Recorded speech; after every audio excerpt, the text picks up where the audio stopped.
Assalamualaikum warahmatullahi wabarakatuh. Perkenalkan anak-anak yang mengajar kimia kelas 11 IPA 1 sampai IPA 6 adalah saya. Perkenalkan, nama saya Farid Kim atau disingkat Farkim, Farid Kimia. Baik, kita langsung saja soal pretest.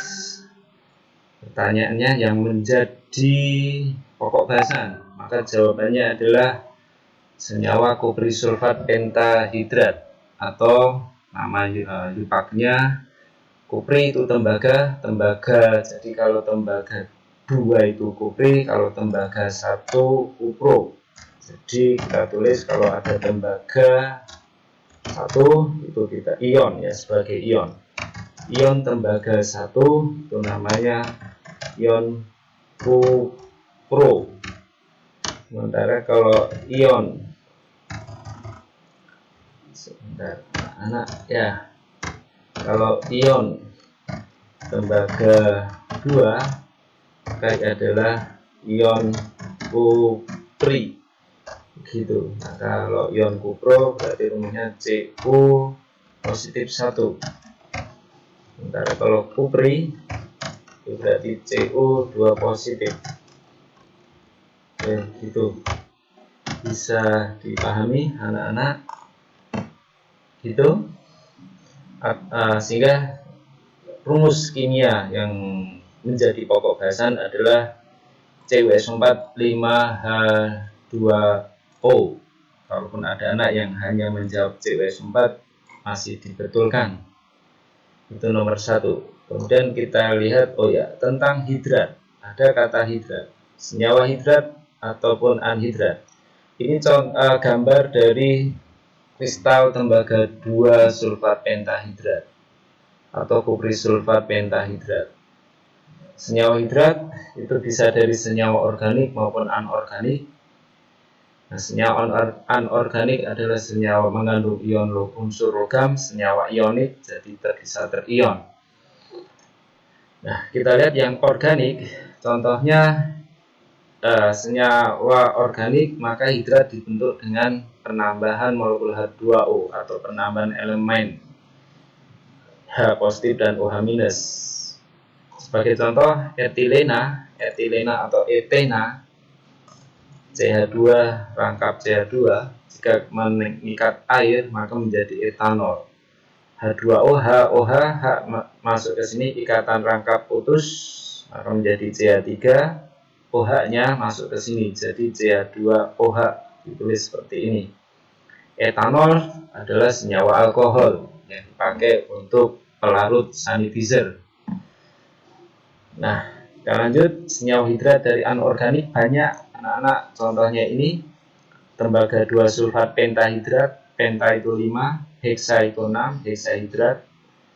Ada hidrat yang air yang diikat banyak, yaitu natrium karbonat, maka senyawa natrium karbonat termasuk senyawa higroskopis, artinya senyawanya bisa mengikat air. Dia bisa dengan perbandingan 1 molekul natrium karbonat akan mengikat 10 molekul H2O.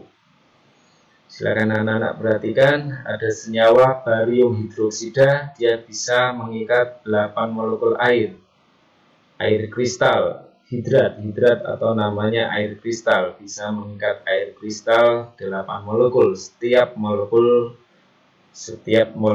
1 molekul barium hidroksida. Nah, itu kalau misalnya ada N ya sudah, lanjut saja anak-anak. Nah, contoh ini senyawa hidrat dari tembaga 2 sulfat pentahidrat, itu kristal senyawa hidrat berwarna biru jika airnya dihilangkan dengan cara dipanaskan. Kalau airnya menguap maka menjadi tembaga 2 sulfat anhidrat, itu tak berwarna. Seperti itu. Terus apa lagi ya? Dengan mengetahui perbandingan mol antara senyawa ionnya dengan airnya, maka rumus senyawa hidrat bisa diketahui. Nanti kita lihat di soal nomor 5 kalau tidak salah, mencari massa ya. Kita lanjut anak-anak, nomor 2. Tentukan MR, massa molekul relatif dari senyawa kupri sulfat pentahidrat, sehingga CO-nya ada 1 kali air CO, S-nya ada 1 atom, 1 kali ARS, O-nya ada 4, ditambah 5 dari massa rumus massa molekul relatif H2O, air CO 63,5, S 32, O 16 kali 4, 64, MR H2O, harapannya anak-anak sudah hafal H2O, H1O 16, jadi 16 ditambah H-nya ada 2, 18. MR H2O 18 kali 5, 90, ditambah ini jadi ini. Begitu anak-anak. Ya. Kemudian nomor 3, kadar ion logam yang terkandung dalam kupri sulfat pentahidrat, kupri tembaga 2, ion Cu2 positif. Kalau kita lihat ion Cu2 positif berarti berasal dari Cu, jumlahnya hanya 1. Kadar ion Cu2 positif itu tidak lain sama saja kadar dari atom Cu-nya. Sehingga ArCO-nya dibagi Mr dari senyawa hidrat kali 100%. Mr senyawa hidratnya 249,5, ketemu 25,45. Lanjut anak, nomor 4. Ini contoh senyawa kupri sulfat pentahidrat itu berwarna biru. Dipanaskan maka dia menjadi tak berwarna karena airnya menguap. Begitu, ini contoh. Nah, massa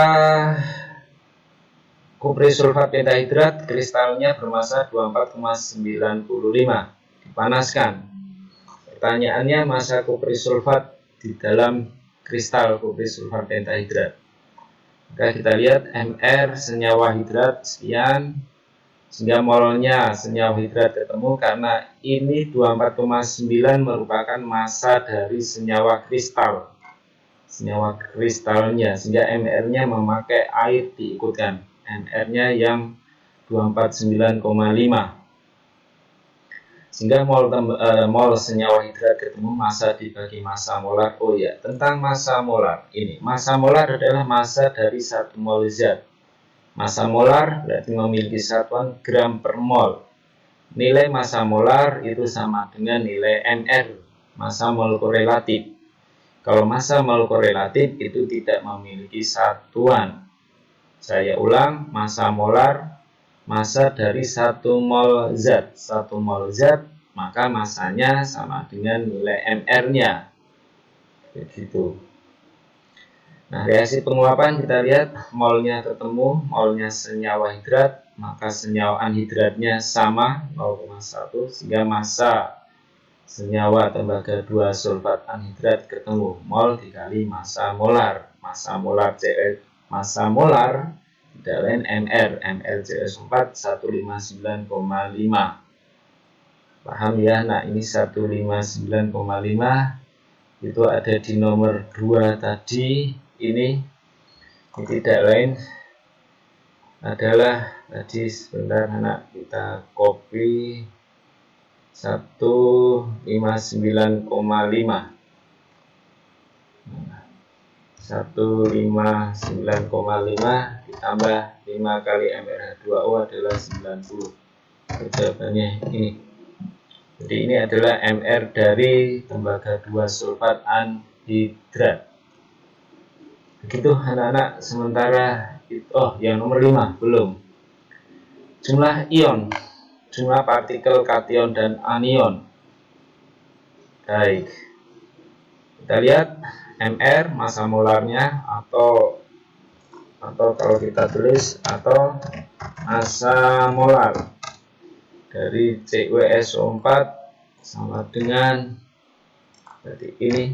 Tapi kalau massa molar berarti memiliki satuan gram per mol.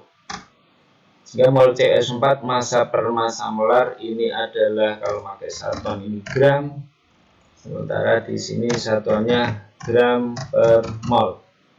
Sehingga satuannya gram per gram dicoret, per molnya di bawah menjadi di atas.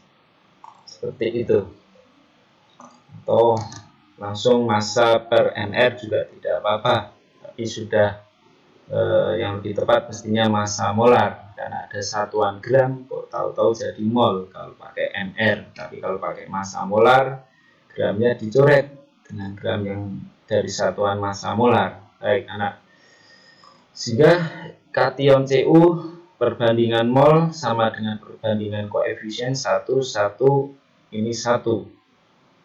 Kalau yang hidrat, perbandingan molnya H2O-nya 5, perbandingan molnya 1, 1, 5, sesuai koefisien, perbandingan koefisien. Kita kembali ke bawah, sehingga jumlah mol partikel ion, ada ion Cu2 positif dan ion sulfat, total 0,4. Kalau yang ditanyakan jumlah partikel ion keseluruhan, sehingga 0,4 kali bilangan Avogadro. Maka terjawablah.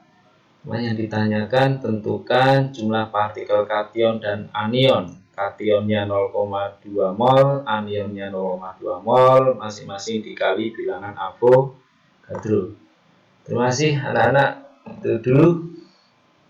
Insya Allah kelanjutannya akan kita buat pembahasan juga di pertemuan kedua untuk minggu depan, insya Allah anak-anak. Itu saja, terima kasih. Assalamualaikum warahmatullahi wabarakatuh.